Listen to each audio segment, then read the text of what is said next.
All right, we are backstage at CrimeCon with the mayor of CrimeCon, although Shane just told me you've been promoted to the king. Yeah, somebody called me the king today. Mayor of CrimeCon is like Panamanian strongman. Like, once you have that title, you can't get rid of it. Right. Like, Have you been to every single one, Josh? I have, yeah. There was one year where I think it got, I might have missed one because of pandemic. But yeah, I think I've been to, this is like my 5th or 6th. All right. And what do you think?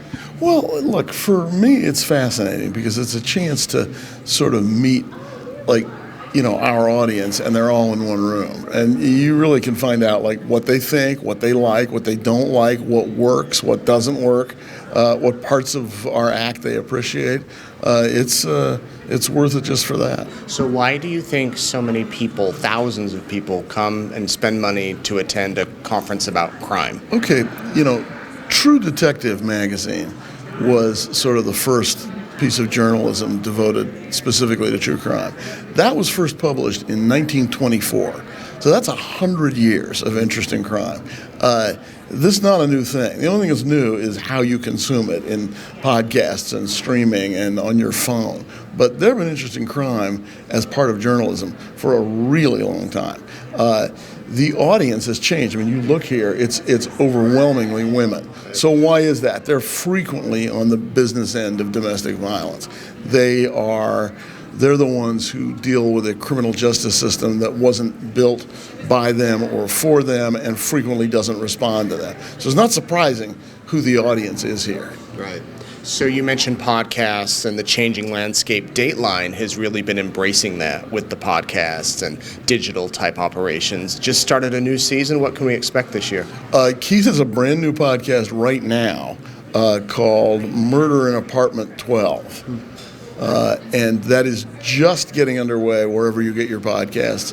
I have a brand new podcast, as yet untitled, but we're already at work on it, which is going to come out, I think, end of November.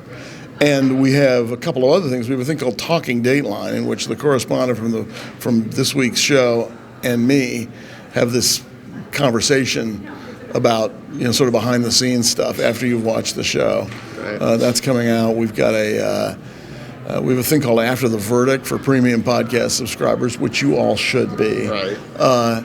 In which we sort of catch you up with people from past years, past episodes, memorable characters from Dateline and what they're doing now. So yeah, we've gotten into audio in a very big way. Plus the Friday shows and the Saturday episodes. And what's coming is Dateline Thursday.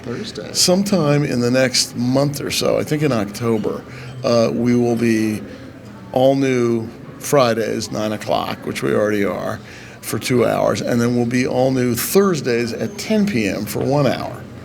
Do you ever sleep? You're always working. Sleep's kind of overrated. Right. Yeah. We'll catch Josh Mankiewicz on Dateline with Keith, Andrea, Lester, my friend Dennis, all the rest of the gang. Best true crime show on TV. Thanks, Josh. Thank you.